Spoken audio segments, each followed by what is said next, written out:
नमस्कार. सत्यपरिषदेमध्ये आपल्या सर्वांचं स्वागत आहे. मीरा भाईंदर शहरामध्ये महानगरपालिकेमध्ये भाजपची सत्ता आल्यानंतर यावेळेस भाजपचे महापौर विराजमान. त्यावेळी भाजपच्या महापौरांनी आयुक्तांना आणि पालिकेच्या अधिकाऱ्यांना आदेश दिले होते की अनधिकृत बांधकामाबाबत झिरो टॉलरन्स पॉलिसी राबवा.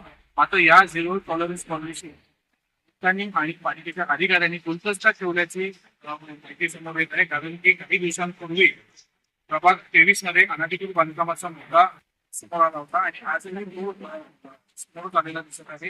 त्याच्यावर कुठल्याही प्रकारची कारवाई होत नसल्याचं दिसत आहे आणि ठराविक फक्त पालिका अधिकाऱ्यांकडून दुजाभाव होत असल्याचा आरोप भाजपच्या नगरसेविकेने केलेला आहे. प्रभाग क्रमांक 23च्या भाजपच्या नगरसेविका नयना म्हटले या आज मीरा महानगरपालिकेच्या विरोधामध्ये उपोषणाला बसले आहेत. प्रभाग क्रमांक 23 मध्ये असलेल्या एक अनधिकृत बांधकाम त्यावर पालिका अधिकारी कारवाई करत नसल्याचा त्यांचा आरोप आहे. मात्र शिवसैनिक आणि शिवसैनिकांनी काही दिवसांपूर्वी केलेल्या तक्रारीवर महानगरपालिकेचे अधिकारी कारवाई करण्यासाठी आले होते. मात्र आम्ही तक्रार केल्यावर आमच्या तक्रारीवर महानगरपालिका अधिकारी कारवाई करण्यासाठी घेत नाही त्यासाठी त्यांनी आम्हाला उपोषण केलंय. त्या सर्व संदर्भात त्यांचं नेमकं म्हणणं तरी काय ते जाणून घेतलं. ताई, काय सांगाल तुम्ही ह्या प्रभागामध्ये स्वतः नगरसेविका आहात आणि स्वतः नगरसेविकावरती आमरण उपोषण करण्याची वेळ नेमकी आली का? त्या दिवशी जवळजवळ 8-10 दिवस झाले माझ्या प्रभागामध्ये बांधकाम म्हणजे घराचं रिपेरिंग चालू होतं.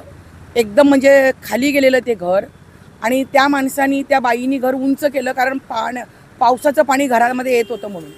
आणि या शिवसैनिक जे आहेत माझ्यासमोर पडलेले त्या लोकांना असं वाटलं की एक बांधकाम माझंच आहे, माझा मुलगा करतो म्हणून ते JCP लावून नगरपालिकेने ते तोडलं. या लोकांनी तक्रार केली म्हणून. आणि आत्ता 1.5 वर्ष झाला मी जे अनधिकृत बांधकामचं पत्र दिलेलं 1.5 वर्ष झाला तरीसुद्धा हे बांधकाम तोडलेलं नाही. मग आता हे शिवसैनिक कुठे आहेत?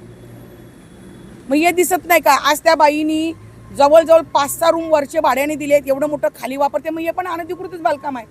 म्हणून मी इकडे उपोषणाला बसलेली आहे. हे जे तुम्ही आता बांधकामाचा उल्लेख करता हा नेमकं आहे तरी कुठे?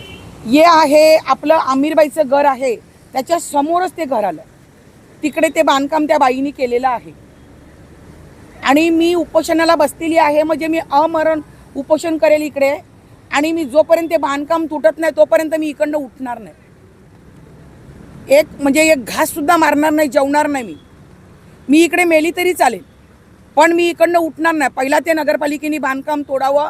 आज 1.5 वर्ष झालं बांधकाम तोडत नाही म्हणून मी इकडनं उठणार नाही.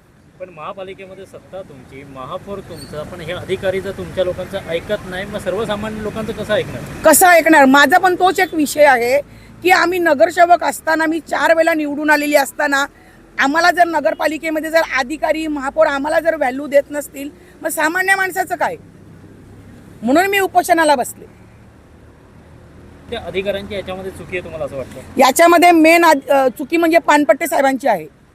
पानपट्टे साहेब, स्वप्नील सावंत आणि त्यावेळेला वॉर्ड ऑफिसर हे होते आपले गुणीजन साहेब होते आणि इंजिनियर कोण होतं तेवढं मला माहिती नाही पण यांच्यावर कारवाई झाली पाहिजे. म्हणजे याचा अर्थ असा की जर शिवसेना जर तक्रार करते तर त्याच्या कारवाईसाठी महानगरपालिकेचे अधिकारी येतात आणि भाजपचे सत्ताधारी पक्षाचे नगरसेवक जेव्हा तक्रार करतात त्यावेळी कारवाईसाठी कोणी येत नाही. फक्त तिकडे शिवसेनेवाल्यांनी काय जरा तक्रार केली पण नगरपालिकेला असं वाटतं की आता नगरपालिका अख्खी मोडून काढतील का काय, नगरपालिकेवर JCP लावतील का काय म्हणून त्यांच्या पत्रावर लगेच कारवाई होते आणि परत ती बाई उभं राहून तोडते.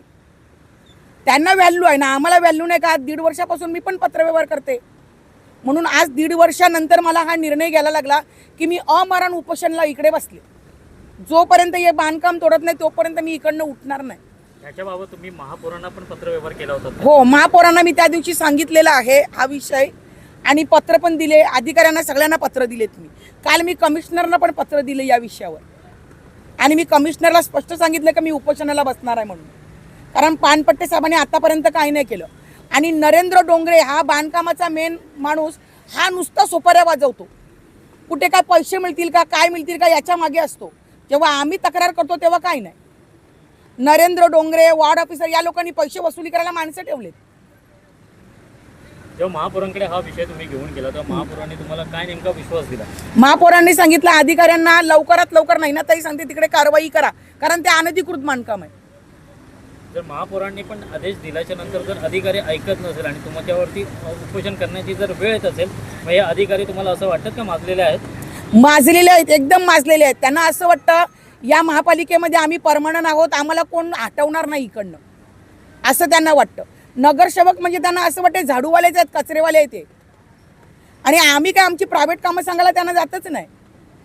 जे महापौरांनी सांगितले की अनधिकृत बांधकाम तोडायचं त्यांनी तोडलं पाहिजे, का तोडत नाही? आणि आता मला पानपट्टे साहेब असे म्हणतात ते जुनं आहे, पण माझा सुरुवातीपासूनच विषय आहे तो. जसं त्या बाईनी बांधकाम केलं तसा माझा विषय आहे की ते तोडा म्हणून.